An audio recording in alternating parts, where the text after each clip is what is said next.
My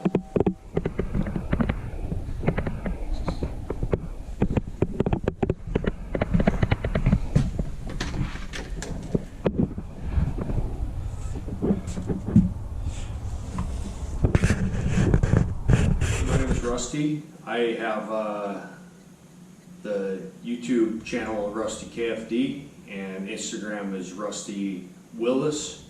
I think that's going to change to Rusty_Willis.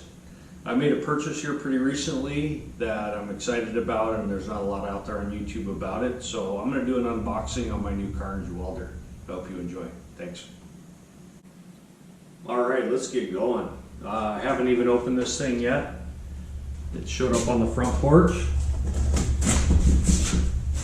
And this is it right here. It is supposed to weigh, I think, a little short of 50 pounds. And it feels like it does.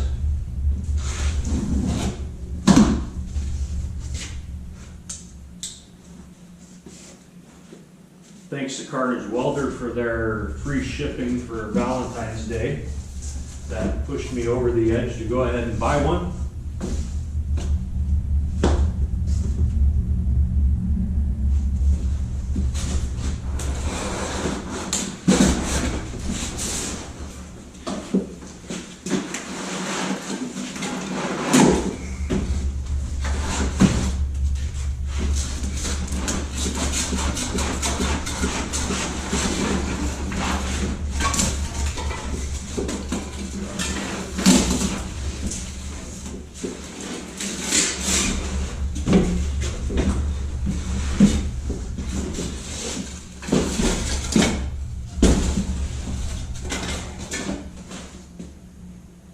All right, well, my impression of the boxing is it's well boxed.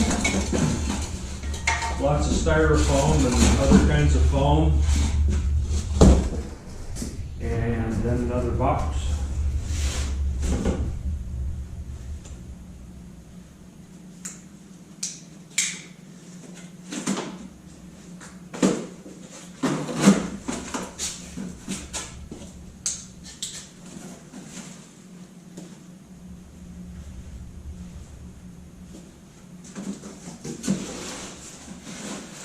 All right, even some more protective packaging, and there's the actual package itself.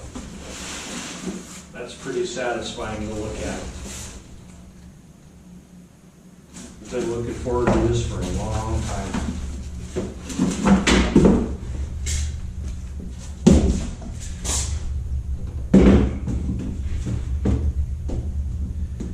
So there's the box the Karnage Welder comes in. It's remarkably small. I'm going to find a tape measure and give you an idea of exactly how big it is.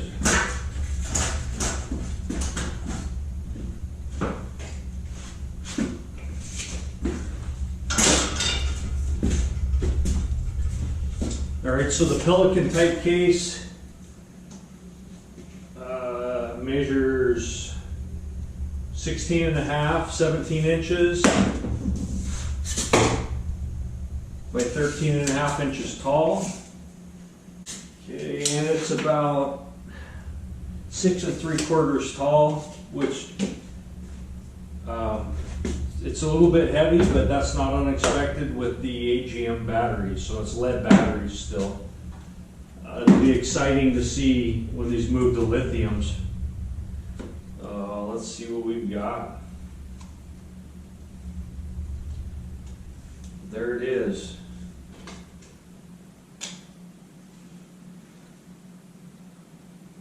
Kind of exciting.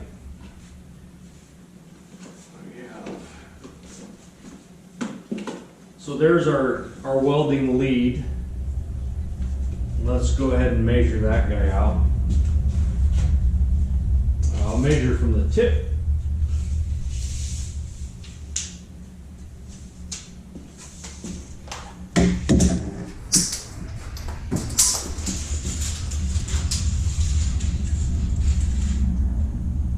So right at 100 inches. 100 inches for the welding lead from the tip of the nozzle back to the wire feed mechanism. Then it's covered in some kind of a vinyl coating. Feels adequate enough. The ground.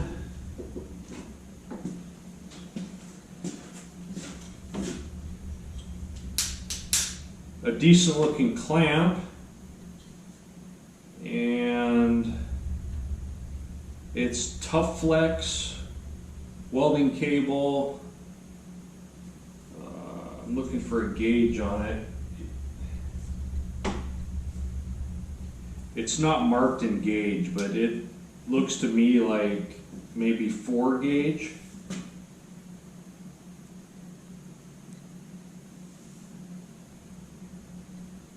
It is number 4 Tough Flex. And from the very tip of the clamp back to the machine is 68 inches. Good looking heat shrink eyes attaching here.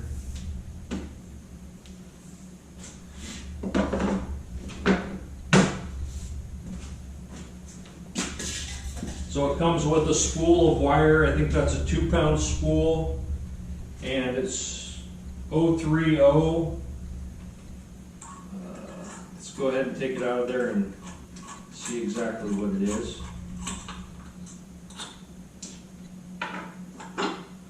So this is Blue Demon E71T-GS 030 wire. 2 pounds. That's a flux core gasless wire. Oops.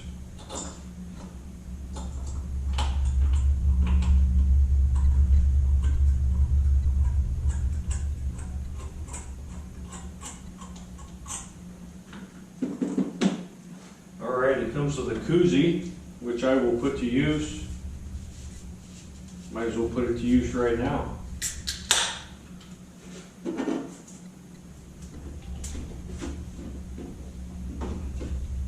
And a couple of stickers, one from Blue Demon, some Karnage stickers.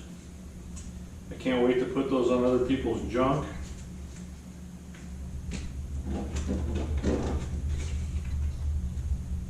And a nice big Karnage Welder sticker.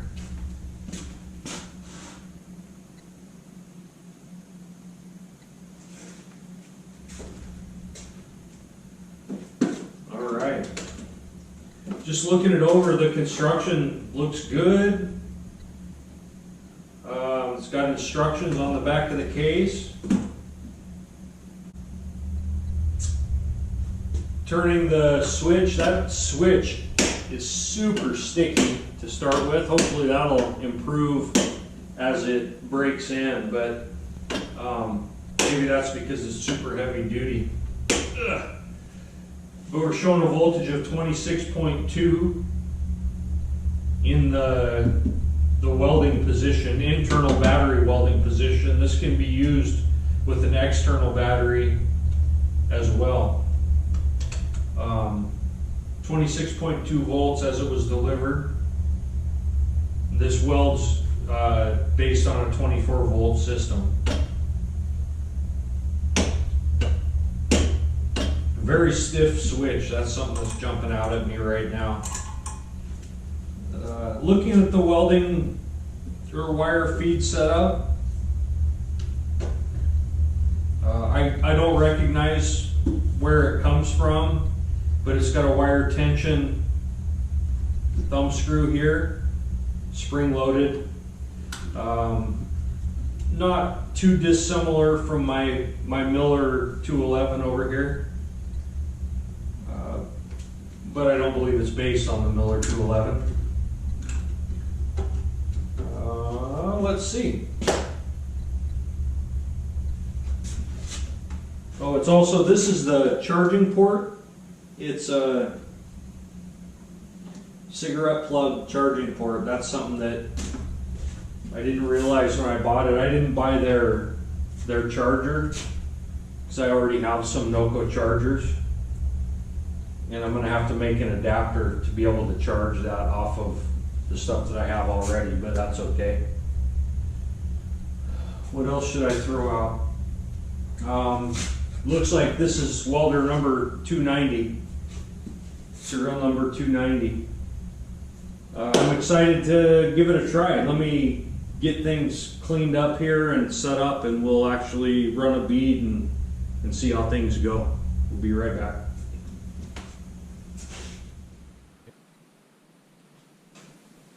All right, just to go over and clarify a couple details on what's included in the box here. This is our spool of flux core wire, and it's 030 wire. This is capable of 035 as well. The feed roller has a groove for 030 and another groove for 035. It's got a circuit breaker on both sides of the 24 volt or two 12 volt batteries that you can pair together and put in here to weld once the internal battery fails. Circuit protected on both sides of that. It's got a wire feed speed knob here, and wire feed is adjustable, amperage is not. This is a 3-position switch. Up is welding on the internal battery, and we get a voltage display once we turn it into that position, which as delivered it's showing 26.2 volts. Off is the welding position, or well, I should say off position or external battery weld. So if we hook up an external power source, that would be the position that we weld. And then down is internal battery charge, and that would be through this port here, which is a cigarette lighter plug. And I want to explore whether this Anderson connector, I think that's an Anderson connector, is hot in that position. Let me grab a voltmeter. All right, always good to have a backup. So let's see here.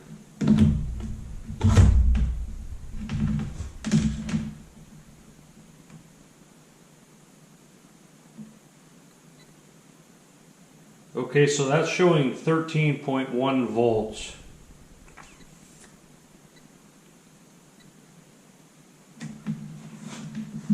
And I'm curious what the cigarette lighter plug shows, if it's also in the 12 volt range.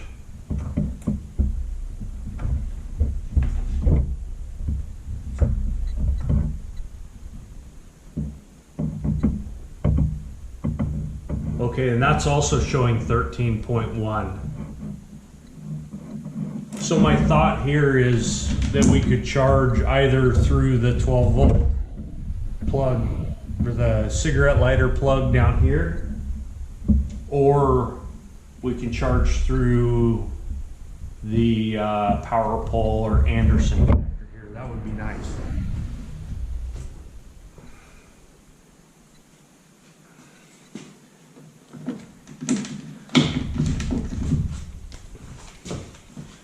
All right, so continuing on, I mentioned before, I'm going to turn that back to the off position.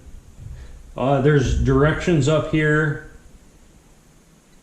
It talks about the voltmeter illuminating if the switch is moved into the internal battery weld position, which is the up position right there. It will not illuminate. Okay, it will not be illuminated if it's not in the up position. So when you want to weld, it's got to be in the up position, unless you're welding off an external battery, and then it will show you your voltage. Again, this switch has 3 different positions. It's a pretty heavy duty feeling switch, a little bit difficult to operate. and down is the charge internal batteries position. And that indicates that it's in the charging configuration and no welding can take place. Speed control knob here, it's used to regulate the speed of the wire feed while welding. And I already talked about the external battery port here. And you can use that if you deplete the internal batteries. And it has an important note that you should not put it in the internal battery charge configuration if you have it hooked up to external power through the Anderson connector. And another note about the 030 or 05 or 030 or 035 wire size. Those are the two options that it looks like it has. All right, I'll go ahead and get a couple pieces of steel together here, and we'll go ahead and lay down the first bead and see how it goes. I'll be right back. Okay, I've gathered some stuff to do a little testing here. I'm going to throw a piece of aluminum shielding down on the table here, and I've got just a collection of steel scraps from the shop that I'm going to use to just see what happens. I'm using my regular welding helmet. I haven't decided what I'm going to carry in this kit yet, but it does look like there's enough room in here to fit a pair of goggles or maybe even a small helmet. Let me take a look here. I've got a helmet.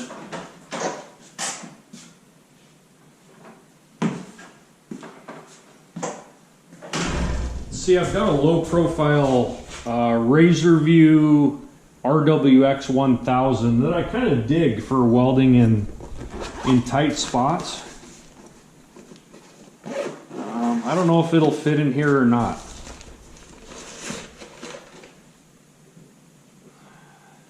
One thing I would throw out on this is that it will catch on fire if you drop a piece of slag on the light. So far the helmet itself hasn't caught on fire, but I don't think that's going to fit in there. Yeah, there's just no way that that's going to tuck in there, so I'll be finding a different solution other than that. Obviously my full-size helmet's not going to fit in there. Let's see what happens. I didn't clean any of this stuff up. This is all just as it was sitting on my cutoff saw or in my scrap bin. Piece of 3/16 by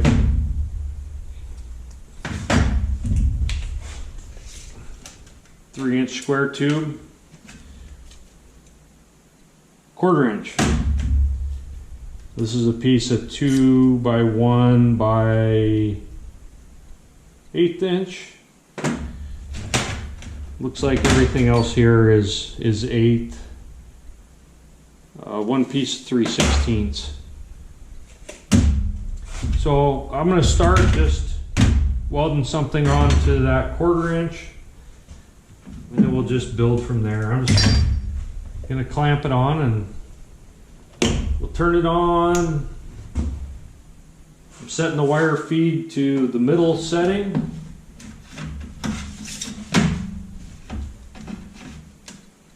This is the cold tip setup, the way that I think their kind of default package comes, which I think is great.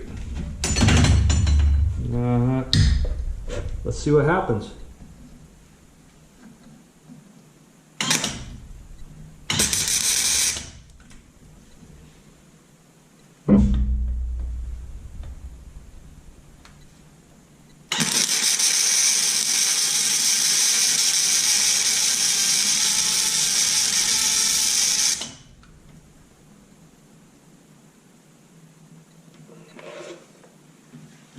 that seems to work all right, but it seems like the switch is a little bit touchy on the machine.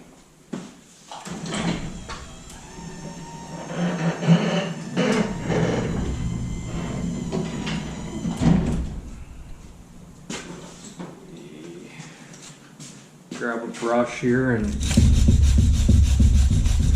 clean this up. Let's finish this weld. It looks like the middle setting is not terrible.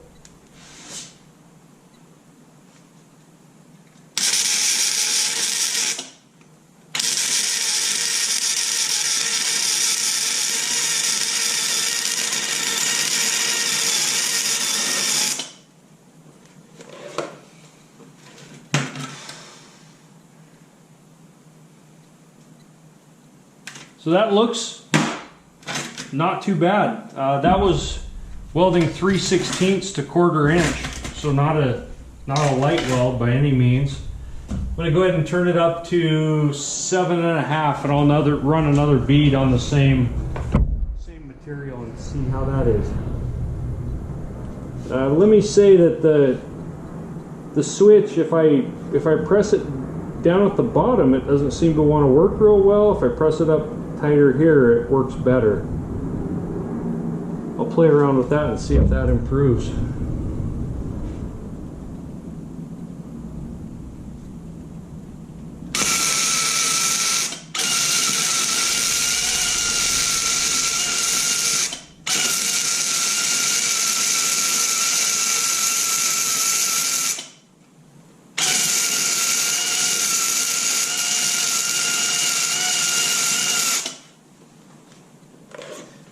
All right, the switch is pretty sticky. It takes a very solid press to get it to weld.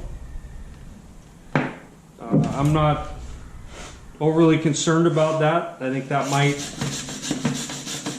loosen up as time goes on. Not the most spectacular weld there, but you know, it might get you back on the trail. That's not the machine's fault, that's my fault. I'll try running one more bead across there, and this switch is really frustrating me here.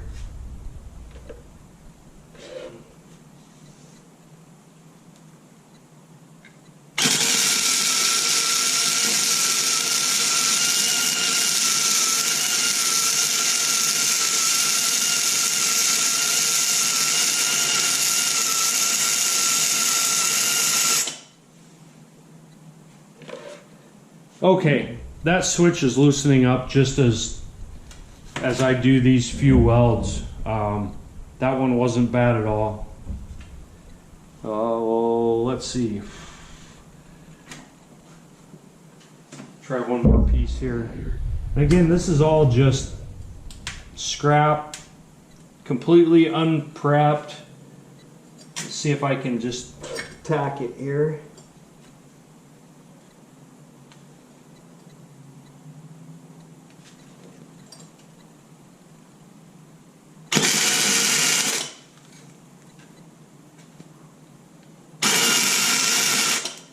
Again, that switch, I'll burn this thing up before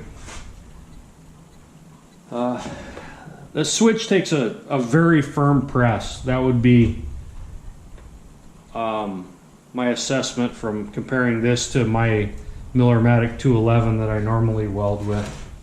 Much different press from the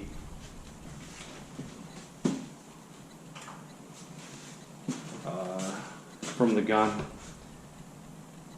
And I'm going to close the door here just to protect the internals there, and we'll run a bead back across that. I'll clean it up with a brush.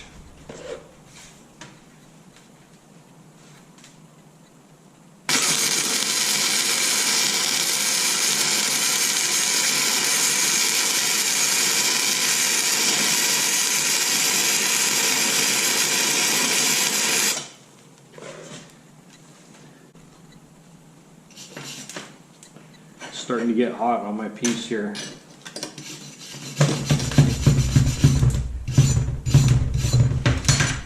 yeah, that's a weld that looks like it would at least get us off the trail if that was what we needed to do. This is supposed to have something like 15 to 20 minutes of trigger time with the internal battery. So I've maybe used a minute and done 9-10 inches of weld so far.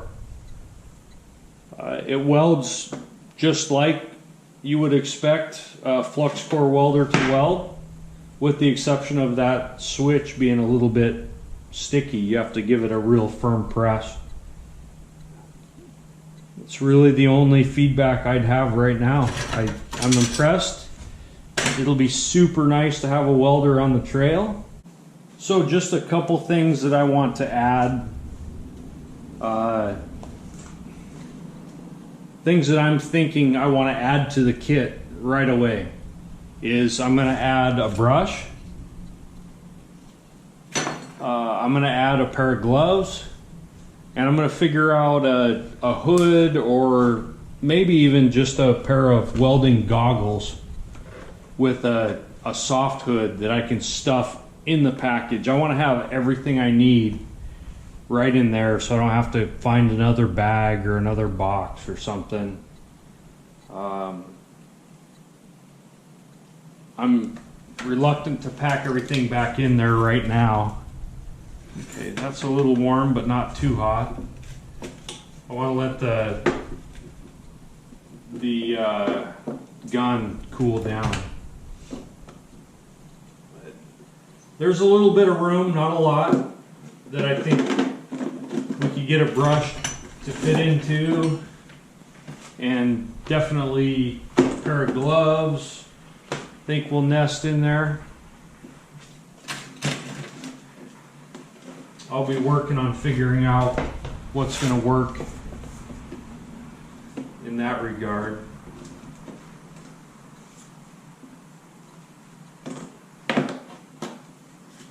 I just want to let that tip cool down a little more. I'll come back in a minute and look at what I can pack in here and what I think I'm gonna do.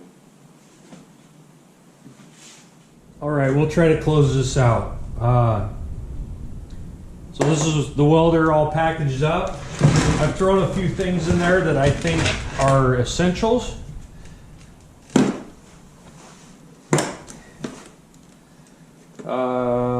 A wire brush tucks in there nicely.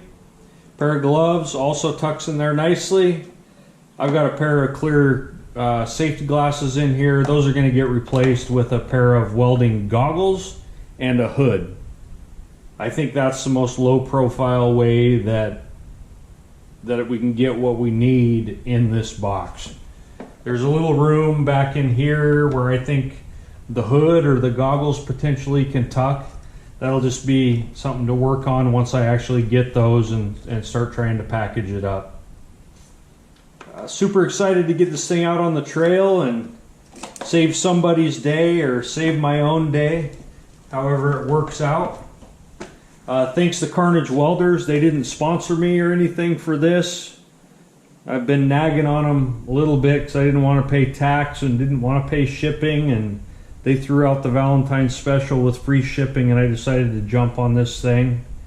And then Mark De Lorenzo, I might be pronouncing that wrong, but met him down in Moab last year in his Bronco, and I've watched him use this thing on the trail and down at King of Hammers, and he's saved lots of people's days with one of these, and something I wanted to add to my toolkit. Pretty excited to get out there and use it. I think I already said it, but I'll say it again. There's no way that I see to tuck even a low profile welding hood into this box. And that's going to be one of my things, is I want everything to fit in this box. If I grab this box, I can go weld. So I'll probably add a screwdriver in here just to chip slag if I need to. I've got the wire brush. I'm going to go look for a set of low profile goggles. I think they'll fit in here no problem. and then I think we'll be ready to go. Can't wait to get out there and use it. And again, thanks to Karnage for the sale. And I hope you enjoy the video. If you have any feedback or tips or tricks or anything, throw it in the comments. And thanks for watching.